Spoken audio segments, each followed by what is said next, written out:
TS EAMCET టీజీఈఏపీ set 2024 సంబంధించి EAMCET biggest update అయితే రావడం జరిగింది. ఫిజికల్ రిపోర్టింగ్ సంబంధించి ఇది వరకు మనకి ఇక్కడ ఏదైతే జూలై 31 నుంచి ఆగస్టు 2 వరకు అయితే కాలేజ్కి వెళ్ళి డాక్యుమెంట్స్తో ఫిజికల్ రిపోర్టింగ్ చేయడానికి ఇక్కడ డేట్స్ అయితే ఇవ్వడం జరిగింది. కాబట్టి ఆ యొక్క డేట్స్ అనేవి కూడా క్యాన్సిలేషన్ చేసి రీషెడ్యూల్ చేయడం జరిగింది. మరి యొక్క రీషెడ్యూల్ డేట్స్ ఏవి ఉన్నాయి, మరి ఏ డేట్ నుంచి ఏ డేట్కు వెళ్ళి ఈ యొక్క కాలేజ్లో వెళ్ళి ఫిజికల్ రిపోర్టింగ్ చేయాలి, అడ్మిషన్ తీసుకోవాలి, స్టెప్ బై స్టెప్ అయితే డేట్స్ అయితే డిస్కస్ చేయబోతా ఉన్నాం ఈ వీడియోలో. ప్రతి ఒక్కరైతే వీడియో అయితే స్కిప్ చేయకుండా ఎండ్ చూడండి. అదేవిధంగా మీ యొక్క ఫ్రెండ్స్ కూడా యొక్క ఇన్ఫర్మేషన్ షేర్ చేయండి. మనం చూసుకున్నట్లయితే డీటెయిల్ నోటిఫికేషన్ పీడిఎఫ్లో ఉన్నాము. కౌన్సిలింగ్ సంబంధించి చూడండి, రివైజ్ డీటెయిల్ నోటిఫికేషన్ అనమాట. ఇదివరకు ఇక్కడ వెబ్సైట్లో అప్డేట్ చేయడం జరిగింది. ఇది కొత్త డేట్స్ అయితే అప్డేట్ చేయడం జరిగింది. చూడండి, reporting at the allotted college వచ్చేసి ఇక్కడ చూడండి ఆగస్టు 16 నుంచి ఆగస్టు 17 వరకు అయితే కంప్లీట్ చేసుకోవాలన్నమాట. ఆగస్టు 16, 17 అనమాట 2 డేస్లో మీ యొక్క కాలేజీకి వెళ్ళి రిపోర్టింగ్ చేయాల్సి ఉంటుంది. ఇక్కడ మనకు క్లారిటీ ఇవ్వడం జరిగింది.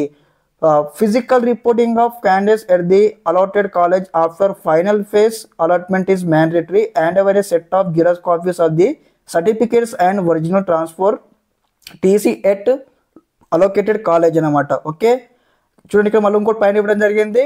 Dropouts cancellation are not permitted after final phase అనమాట. ఒకసారి ఇక్కడ మనకు ఫైనల్ ఫేజ్ అయిపోయిన తర్వాత డ్రాప్ అవుతాము, అదేవిధంగా మేము సీట్ క్యాన్సిల్ చేసుకుంటామంటే పర్మిషన్ లేదా మీకు ఇక్కడ క్లారిటీ ఇవ్వడం జరిగింది. కాబట్టి ప్రతి ఒక్క స్టూడెంట్స్ అయితే ఈ యొక్క డేట్స్ అయితే గమనించుకొని మీ యొక్క జాయినింగ్ ప్రాసెస్ అయితే కంప్లీట్ చేసుకోవాలి. ఇక్కడ మనకి క్లారిటీ ఇవ్వడం జరిగింది. చూడండి, ఇక్కడ reporting at the allotted college వచ్చేసి ఆగస్టు 16 నుంచి ఆగస్టు 17 వరకు అయితే కంప్లీట్ చేసుకోవాలి. అంటే ఇది వరకు మనకి ఏదైతే సెకండ్ ఫేజ్ తర్వాత వెళ్ళమని చెప్పారు కదా, సెకండ్ ఫేజ్లో వెళ్ళమన్న తర్వాత చెప్పారు కదా, ఆ యొక్క తీసివేసేసి ఇక్కడ మనకు ఏదైతే థర్డ్ ఫేజ్ అయ్యమంట ఫైనల్ ఫేజ్ అయిపోయిన తర్వాత మనం ఇక్కడ వెళ్ళమని చెప్తా ఉన్నారు. ఓకే, ఇది అప్డేటెడ్ న్యూస్ అనమాట.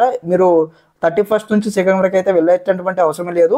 ఇక్కడ మనకు ఆగస్టు 16 నుంచి ఆగస్టు 17 వరకు అయితే మీ యొక్క కాలేజీకి వెళ్ళి ఫిజికల్ రిపోర్టింగ్ కంప్లీట్ చేసుకోవాలి. ఇది మ్యాండేటరీ అనమాట after final phase. Okay, after final phase మరి చెప్తా ఉన్నాను. ఇక్కడ వచ్చేసి మనకు సెకండ్ ఫేజ్ అయిపోయిన తర్వాత సెకండ్ ఫేజ్లో మీకు సీటు వచ్చినా కానీ ఇక్కడ ఏదైతే కాలేజీకి వెళ్ళి రిపోర్టింగ్ చేయాల్సినటువంటి అవసరం లేదు. థర్డ్ ఫేజ్ అనమాట. ఫైనల్ ఫేజ్ అయిపోయిన తర్వాత చూడండి ఆగస్టు 16 నుంచి ఆగస్టు 17 వరకు అయితే ఈ యొక్క అడ్మిషన్ ప్రాసెస్ అయితే కంప్లీట్ చేసుకోవాలి. ఓకే, ఈ యొక్క ఇన్ఫర్మేషన్ కూడా మీ యొక్క ఫ్రెండ్స్కి షేర్ చేయండి. స్టెప్ బై స్టెప్ అయితే కంప్లీట్గా గైడెన్స్ అయితే వస్తూ ఉంటాయి మీరు కాలేజీకి వెళ్ళేంత వరకు. ఓకే, మరి యొక్క సెల్ఫ్ రిపోర్టింగ్ ప్రాసెస్ ఏ విధంగా ఉంటుంది స్టెప్ బై స్టెప్ అయితే మరొకసారి వీడియో రూపం మీకు మళ్ళీ ఎక్స్ప్లెయిన్ చేస్తాను. అంతవరకు వీడియోతో అప్డేట్ ఉండండి. Okay, thanks for watching this video. జై హింద్.